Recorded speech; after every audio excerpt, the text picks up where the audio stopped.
Hello dear students, welcome to এডুহাব Bangla official YouTube channel.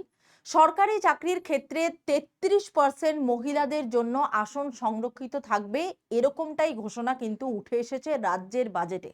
নতুন সরকার নতুন রাজ্য বাজেটে কিন্তু মেয়েদের জন্য প্রচুর স্কিম, সব থেকে বড় কথা অন্নপূর্ণা ভাণ্ডারে টাকা বৃদ্ধি থেকে শুরু করে মিড ডে মিলের কর্মীদের বেতন বৃদ্ধি, আশাকর্মীদের বেতন বৃদ্ধি, ডিএ থেকে শুরু করে একদম যাকে বলে সরকারি চাকরি যারা করছে বা যারা পরীক্ষা দেবে তাদেরকে দেওয়ার জন্য, মেয়েদের জন্য সমস্ত ক্ষেত্রে, বিশেষ করে যারা মা হবেন তাদের জন্য সম্পূর্ণ ক্ষেত্রে, ইনফ্যাক্ট বাসে ফ্রি পিঙ্ক কার্ড, মহিলাদের জন্য কিন্তু এই সরকার একটা ভীষণ ভালো আমার মনে হয় বাজেট পেশ করেছে। এবং মহিলারা আজকে বোধহয় প্রচন্ড খুশি এই নাওয়েডেজ যে 33% তারা এবার সরকারি চাকরির সংরক্ষণে তাদের সিটটা রিজার্ভ হলো। কিন্তু আমরা যারা জেনারেল ছেলেরা, যারা সারা বছর কষ্ট করে প্রিপারেশন করি, যারা রিজার্ভেশনের মানে কি বলবো সহযোগিতা পাই না বা রিজার্ভেশন সিটগুলোতে আমরা অ্যাপ্লাই করতে পারি না, কারণ আমাদের কাছে রিজার্ভেশন নেই, এত বছর ধরে পরীক্ষা হয়নি, আগের সরকার প্রাতিষ্ঠানিক দুর্নীতি করে 3-4টে পরীক্ষা নিয়ে গুটি কতক সিট ফিল আপ করেছে, বাট এই সরকার 1 লক্ষের কাছাকাছি শূন্যপদ পূরণ করতে চাইলেও, পূরণ করার ঘোষণা করলেও তার মধ্যে আবার একটা শর্ত দিয়ে দিয়েছেন যে সেখানে সরকারি চাকরিতে 33% মহিলাদের জন্য কিন্তু সিট তারা রেখে দিয়েছেন। তো এইটা নিয়ে কিন্তু একটা বিরাট জল্পনা কল্পনা সৃষ্টি হয়েছে এবং সত্যিই এটা একটা কঠিন বিষয় যে আমরা জেনারেল ছেলেরা এতদিন তো সরকারি চাকরির প্রিপারেশন করতে করতে বুড়ো হয়ে যাচ্ছিলাম, এতদিন মেয়ে পাওয়া যাচ্ছিল না, এখন মেয়েরা হয়তো আগে সরকারি চাকরি পেয়ে যাবে, বেকার ছেলেদেরকে আর জীবনে মানে কি বলবো আসার আর সুযোগ দেবে না। এবং এটা তো পরের কথা, চাকরি পাওয়ার সম্ভাবনাটা জেনারেল ছেলেদের জন্য একটা কঠিন সংগ্রাম সরকারি চাকরির ক্ষেত্রে এটা হয়ে গেল। তা আমার মনে হয় বাজেটে অনেক কটা ভালো দিক থাকলেও এই বিষয়টা কিন্তু একটা বিরাট মানে কি বলবো জটিলতার দিগন্ত খুলে দিয়েছে বলে আমি মনে করি। এবং সরকারি চাকরিদের ক্ষেত্রে যেরকম 33% মহিলাদের জন্য সংরক্ষিত এই কথাটা যেমন আজকে বলা হয়েছে, তাতে যেরকম আমরা মহিলারা প্রচন্ড খুশি হয়েছি, কিন্তু এটা কিন্তু আমরা বলতে পারি যে ছেলেদের জন্য, মানে বিশেষ করে আনরিজার্ভদের জন্য এবং আনরিজার্ভ ছেলেদের জন্য কিন্তু এটা একটা অ্যালার্ম, আমি বলতে পারি এটা একটা অ্যালার্ম। মানে তাদের স্ট্রাগলটা আরো কঠিন হয়ে গেল, সেটার একটা অ্যালার্ম তুমি বলতে পারো। যদিও বা সরকারি চাকরির প্রস্তুতকারী ছাত্রছাত্রীদের এককালীন 3000 টাকার অর্থ সাহায্য বা ভরসা কার্ড বা ভরসা প্রকল্পের কথা সরকার বলে থাকলেও এই যে একটা বড় শর্ত যে দুম করে চাপিয়ে দেওয়া হয়েছে 33%, এটা কিন্তু সত্যিই ভীষণ টাফ একটা বিষয় ক্রিয়েট করছে। যদিও বা প্রচুর এক্সট্রা কিছু বলা হয়েছে, বাট আমি সবকিছু বাদ দিয়েও আমি যেটা বলবো সেটা হচ্ছে এখানে একটা গল্প উঠে এসেছে যে উইমেন রিজার্ভেশন 33%, এটা কেমন করে হিসাব হবে চলো একবার দেখে নিই। তার আগে বলে দিই যে এখন 33% মহিলা সংরক্ষণ হরাইজেন্টাল রিজার্ভেশন প্রয়োগ করলে একটা সিট সংখ্যা কেমন দাঁড়াতে পারে সেটা টোটাল 1000টা সিটের মাধ্যমে আমরা একবার বিচার করে দেখি। সেটা হচ্ছে ইউআর 515, উইমেনদের 33% মানে 170 এবং রিমেনিং বাকি থেকে যায় 345। শিডিউল কাস্ট 220টা টোটাল সিট, তার মধ্যে উইমেন শিডিউল কাস্ট যারা হোল্ডার তারা 73 এবং বাকি থাকছে 147। এসটি শিডিউল ট্রাইব 60টা সিট, তার মধ্যে উইমেন এসটি 20টা সিট দিতেই হবে, বাকি থাকছে 40। এগুলোতে হচ্ছে কম্পিট করবে আমাদের জেনারেল ছেলেরা। ওবিসি এখন 7%-এর গল্প 70, সেখানে ওবিসি মেয়েরা 23, বাকি থাকছে 47 যেখানে জেনারেল সবাই। ইডাব্লিউএস উইকার সেকশন ইকোনমিক্যালি 135, সেখানে কিন্তু ইডাব্লিউএস মহিলারা সুযোগ পাবে 33%-এর 45 এবং রিমেনিং থাকছে 90। তার মানে এই যে 670টার কাছাকাছি পোস্ট, 69টার কাছাকাছি পোস্ট, এখানে কিন্তু জেনারেল ছেলেদেরকে কম্পিট করতে হবে। এইবার এখানে একটা গল্প আছে, সেটা হচ্ছে 33% এই যে বিষয়টা এটা তো আমরা পেলাম, তারপরেও যে এই যে জায়গাটা ফাঁকা থেকে যাচ্ছে, এই যে জায়গাটাতে আনরিজার্ভ ছেলে মানে ছেলেরা যে কম্পিট করবে, মেরিটের দিক দিয়ে যদি তারা জেনারেল ক্যান্ডিডেটের সমসাময়িক বা তাকেও ছাপিয়ে যায়, তাহলে সেক্ষেত্রে কিন্তু এই সিটটাও কিন্তু মেয়েরা এবার খাবে। আর মেয়েরাও যথেষ্ট এখন ভালো পড়াশোনা করছে, এগিয়ে যাচ্ছে। তো এই সিটের থেকেও যদি আমি ধরে নিই 669টা সিটের মধ্যে থেকেও যদি ধরে নিই 100টা মেয়ে চাকরি পেয়ে গেল আনরিজার্ভডে এক্সট্রা করে, অবশ্যই তাহলে কিন্তু অ্যাড অন হয়ে মানে তুমি বলতে পারো তাদের সিট প্রায় 100 কমে গিয়েও 550-র কাছাকাছি হাজার জনের নিরীক্ষে গিয়ে দাঁড়াবে। মানে বলতে পারো এক প্রকার হাফেরও কমও হতে পারে, আবার হাফও হতে পারে। এরকম একটা সম্ভাবনা উঠে এসেছে হরাইজেন্টাল মানে রিজার্ভেশনের ক্ষেত্রে। এটা আরো ভালো করে ভেঙে বলি যে প্রতিটা ক্যাটেগরি নিজস্ব পদের মাধ্যমে 33% মহিলা আসন সংরক্ষণ থাকবে। এসসি 22টা অর্থাৎ 7টা, এটা 100 নিরিখে বলা হয়েছে।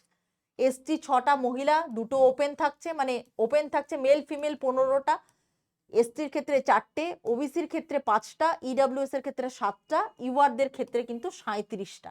এবার এই 37টার মধ্যে কিন্তু মেয়েরাও জেনারেলের বেশি নাম্বার পেলে বা কাট অফের অনেক বেশি ক্লিয়ার করলে তারা কিন্তু এই 37টার মধ্যে ঢুকে পড়বে। এবার একেতে তো বলেছে যে 5 বছরের ছাড় 2 বছরের জন্য রয়েছে, সেটা একটা ঘোটালা ক্রিয়েট হয়েছে। তারপরে যদি এইরকম একটা সিস্টেম হয়, আমাদের জেনারেল ছেলেরা পার্টিকুলারলি আনরিজার্ভড ক্যাটেগরি, তারা কোথায় যাবে? কারণ আমাদের পশ্চিমবঙ্গে অনেক এসসি এসটি ওবিসি বা মানে আছে যাদের ফ্যামিলিতে তারা যথেষ্ট এস্টাবলিশড, অথচ এই সুযোগ সুবিধাটা বা এই কাস্টের সুবিধাটা তারা নিচ্ছে। ইডব্লিউএস অনেক সার্টিফিকেট হয়েছে যাদের ফ্যামিলির ইনকাম যথেষ্ট, বাড়িতে বাড়ি আছে অথচ তারা ইডব্লিউএস সার্টিফিকেট নিয়ে বসে আছে। আমার মনে হয় এইটার পরে যারা ইডব্লিউএস সার্টিফিকেট বানিয়ে দেয় এদের বোধ হয় বিরাট ডিমান্ড হবে মার্কেটে। কারণ আমাদের জেনারেল ছেলেরা তারা যদি সুযোগ সুবিধা নিতে চায়, এটার একটা এসকেপ রাস্তা খুঁজতে হবে। মানে এটা থেকে বাঁচার একটা রাস্তা খুঁজতে গেলে জেনারেল ছেলেরা অনেকেই কি করবে, ইডব্লিউএস ক্যাটেগরির সুবিধা নেওয়ার চেষ্টা করবে এবং তারা এটার মধ্যে যদি ঢোকে সেটাও একটা সম্ভাবনা ক্রিয়েট করতে পারে। দেখো ইউআর জেনারেল মেল প্রার্থীদের জন্য তাহলে বাস্তব হিসাবটা কি আছে, ওটা 1000-এ দেখিয়েছিলাম, এবার এটা 100-তে দেখাই। 100টি পদের মধ্যে ইউআর ওপেন অংশে 37টি পদ থাকবে। এটি কিন্তু শুধু জেনারেল পুরুষদের জন্য আলাদা কোনো কোটা নয়। একেতে তো আনরিজার্ভদের সিট কম, তারপরে আবার ছেলেদের সুযোগ কম, মানে তারপরে আবার মেধার প্রসঙ্গ, তারপরে আবার মেয়েদের সাথে কম্পিট, তারপরে আবার এসসি এসটি ওবিসি ইডব্লিউএস, সেখানে ক্যান্ডিডেট প্লাস সেই ক্যাটেগরি হোল্ডার্স মেয়েদের সাথে কম্পিট। তার মানে তাদের জীবনটা এক প্রকার মানে কি বলবো কোয়েশ্চেন মার্ক হয়ে গেল। একটা দিক খুলে গেছে, একটা দিক শাটার ডাউন হয়ে গেছে, মানে যাকে বলে জ্যাম হয়ে গেছে। এই 37টি ওপেন মেরিট সিটের জন্য general mail, general female, SC ST OBC EWS এর মেধাবী প্রার্থীরাও প্রতিযোগিতা করতে পারবেন। অর্থাৎ জেনারেল মেল প্রার্থীদের লড়াই মূলত এই 37টি ওপেন সিটের জন্য। এবার দেখা গেল 10টা মেয়ে তার মধ্যে থেকে বেরিয়ে গেল, তার মানে 27। আরো ভালো যদি করতে যাও তার মানে 20টাও হতে পারে। তো এবার আমার কথা যে এইটা নিয়ে কি আদতে কেস হবে নাকি, আর আমার মনে হয় কেস করলেও আবার সেই চাকরি দিলে হবে, তো সেইটারও রাস্তা বোধ হয় হবে কি হবে না আমার জানা নেই। তোমরা প্রত্যেকেই এই বিষয়ে মতামত জানাও। এইটাকেই ভেঙে এখানটা পুরোটা দেখানো হয়েছে। এই যে 55%, কেউ পজ করে দেখে নিতে পারো, এই পুরো গল্পটা এখানেই বলা হয়েছে, দেখে নিতে পারো।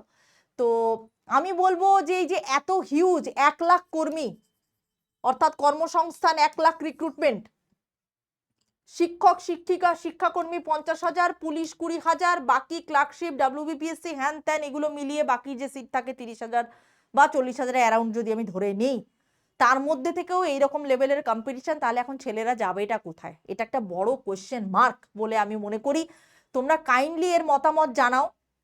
আমি একটা জিনিস আমি বলতে পারি যে এইটার সম্ভাবনা কি কি হতে পারে, মানে এটার মানে কি বলবো, এটা থেকে বাঁচার উপায় কি সেটার পুরোপুরি রাস্তা আমার জানা নেই, বাট এটা আমরা যদি এইভাবে ভাবি তাহলে হয়তো এটা সলিউশন হতে পারে। যে এত বছর তো নিয়োগই হতো না, সেই নিয়োগ হতো না, তার মধ্যে থেকে বাঁচাকুচা আনরিজার্ভড বাকি ক্যান্ডিডেট বা বাকি কোটাধারী ক্যান্ডিডেটদের সাথে কম্পিট করে চাকরি পেত। বাট এখন তো রেগুলার বেসিসে নিয়োগ হবে, কারণ এই যে 1 লাখ কর্মসংস্থান, আশা করি সরকার 2 থেকে 3 বছরের মধ্যে রিক্রুট করবে। কারণ এটাও যদি আবার 5 বছর লাগায় তাহলে তো ভাই আর বলার কোনো গল্প নেই, তাহলে তো সরকার উল্টে দিয়েও কোনো লাভ হলো না, বাস্তব কথা যেটা। তো যদি ইমিডিয়েট বেসিসে মানে ভালো ভালো ভ্যাকেন্সি আসতে থাকে, তাহলে তো ভ্যাকেন্সির সংখ্যাও যেরকম বাড়বে, তেমনি তো কম্পিট করার মানে কি বলবো আশাটাও তেমনি বাড়বে, কম্পিট করার রাস্তাটাও তো তেমনি তোমার ক্ষেত্রে বাড়বে, ঠিক না?